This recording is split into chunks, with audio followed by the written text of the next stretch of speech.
Jonathan Davis is an economist and wealth manager, joins me now. How tough will these cuts be to actually bring about, do you imagine, Mr. Davis? Good morning. Good morning. They'll be tough. They won't be tough enough. What do you mean by that, sir? You'd go further. Do you want rioting on the streets, Mr. Davis?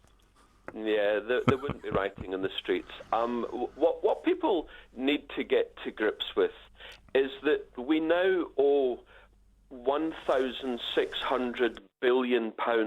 We've borrowed it from the next generations. Do you know what we're paying this year in interest alone on those debts? Go on.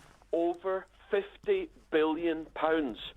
Unless we get to grips with government finances, the next generation are absolutely toast.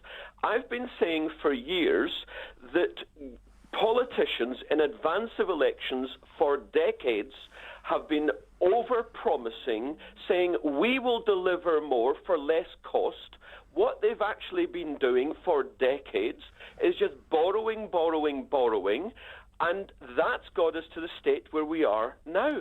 And every time there's an election, in 2010, 2011, when they announced cuts, people asked me, is this the end of the cuts? I said, no, there's going to be a great deal more over the next 5, 10, 15 years, because otherwise we're just going to be paying interest, and then taxes are going to go up. So, of course, something has to give.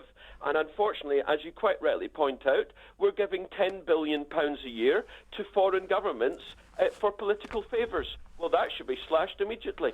But there will be, I would imagine, demonstrations. We'll see firefighters, possibly nurses, cleaners, all sorts of people taking to the streets. And you're saying you want to go further. There is a political aspect to this, of course. There is a political aspect. You're absolutely correct. I'll cover that in a moment. I happen to believe that governments ultimately should do basically three things. They should maintain law and order, they should defend the country, and they should enforce contracts between people. After that, the people should handle whatever is needed. Now, you say there will be riots in the streets. Well, again, those people need to get to grips with the reality that we're paying over £50 billion a year just on interest.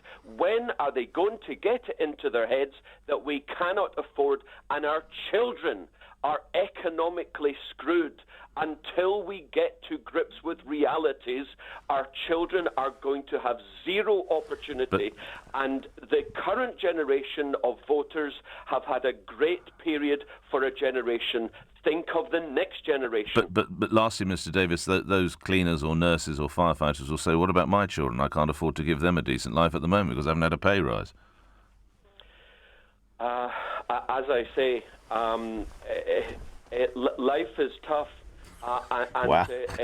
Overall government policies have created an inflationary situation. You're always banging on about how brilliant it is that house prices have risen. Well, I tell you, if we had a different government policy, like, for instance, we didn't bring in Help to Buy, then I assure you house prices would be lower, the cost of living would be lower, and those cleaners that you talk about would be able to provide their kids with a future. Jonathan Davis, always good speaking with you. Thank you for your robust views. You're an economist and wealth manager.